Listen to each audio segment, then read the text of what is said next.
Welcome back to Face the Nation. We turn now to North Dakota Congressman Kelly Armstrong. He's on the Judiciary Committee, which is where the impeachment process is headed next. Congressman, welcome. Thanks for being here. Thanks for having me. As we said, you're on the committee where this process moves to next. Do you have any indication on what the timeline is and what this is going to look like as those articles of impeachment are drafted? I don't, and I think as we continue to move forward, I think the one thing that is true is that the Democrats are going to lose more and more control over this. I mean, at some point in time, Democrats are going to have to enforce some of the rules they passed in their own legislation, but regardless of how you feel about this, this has been the most narrowly tailored and controlled thing by Chairman Schiff, both in the depositions, which I was a part of, and in the Intelligence Committee. But as it moves over to the Judiciary Committee, they're going to lose more and more of that control. And for sure, meaning what? Just there are rules where the president gets to have his lawyer and those types of things. Now, I get a little concerned about those because with all of those rules, the chairman has absolute veto power. But if they continue down this place, eventually it's going to end up in the Senate, and they're going to go there. And I think it's important.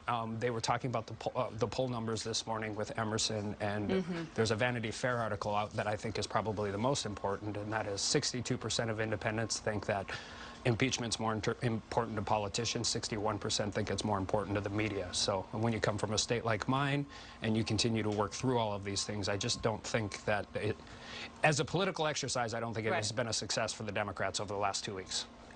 Okay, so but the political exercise, apart from this, and in terms of what you actually heard testified to, someone whose name came up repeatedly was Rudy Giuliani, and federal prosecutors we now know are investigating his activities in Ukraine. Are you comfortable with somebody who's not working for the U.S. government being this involved in foreign policy? I think irregular channels have been used a lot, and I've said this from day one. One of the reasons President Trump got elected is because he does things very differently.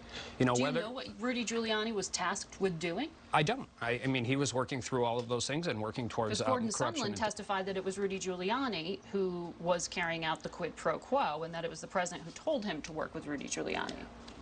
Gordon Sondland testified that that was his assumption, and the third different testimony he gave, because Gordon Sondland has given 3 different versions of the event, but when pressed on it by Republicans on the committee, he said that he never directly heard any of those things, and it was only assumptions he was making. Well, he did testify on May 23rd that the president told him to work directly with Giuliani, but Ambassador Volker, who I know Republicans point to his testimony, as Kellyanne Conway just did, he testified that it was Rudy Giuliani who was feeding President Trump this very negative view of Ukraine. And in fact, he was listening to that more than his own intelligence experts. Does that concern you? Well, I don't think that's entirely true. I mean, Roll Call was covering Ukraine's involvement. Politico was covering it. And before you get into any of those things, the president has said, I mean, we know actively that Ukrainian government officials were actively campaigning against the president in the 2016 election. He was very clear. This president is skeptical of foreign aid. He was skeptical of the...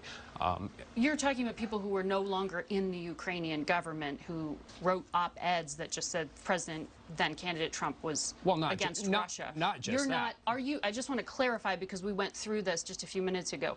Are you actually believing the theory that Ukraine and not Russia hacked the DNC servers? No, and I don't think that's where you go. I mean, but they're trying to make this a binary choice between Russia and the Ukraine, and that's not what it is. And if you listen to Ambassador Hill's testimony, I mean, she had an opening statement, but if you listen to her testimony throughout the course of the day, she acknowledged a lot of these things.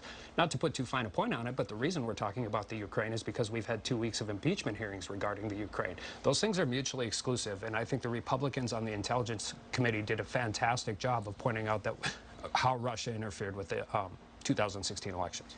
Would you be comfortable with a Democrat or any other president asking a foreign government to investigate a political opponent? Facts of this thing don't change, and that, I mean, and that's part of this. This president was interested in how Ukraine interfered in the 2016 election. He was interested in the corruption of Ukraine. He's always been skeptical of foreign aid.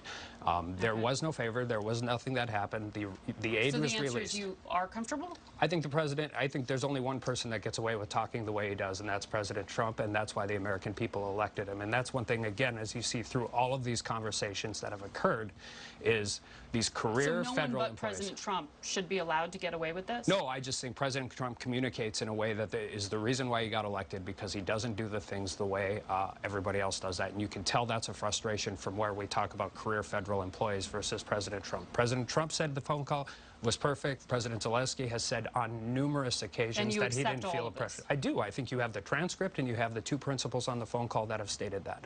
And after that, everything else is really just noise.